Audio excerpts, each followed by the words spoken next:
உன்மடியில் நான் உறங்க கண்ணீரண்டும் தான் மயங்க என்ன தவம் செய்தேனோ என்னவென்று சொல்வேனோ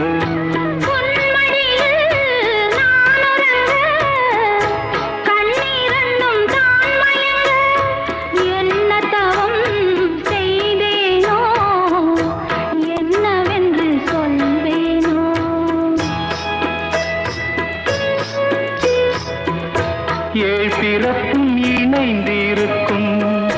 சொந்தம் இந்த சொந்தமம்மா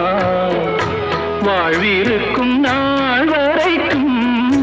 தஞ்சமுந்தன் நெஞ்சமம்மா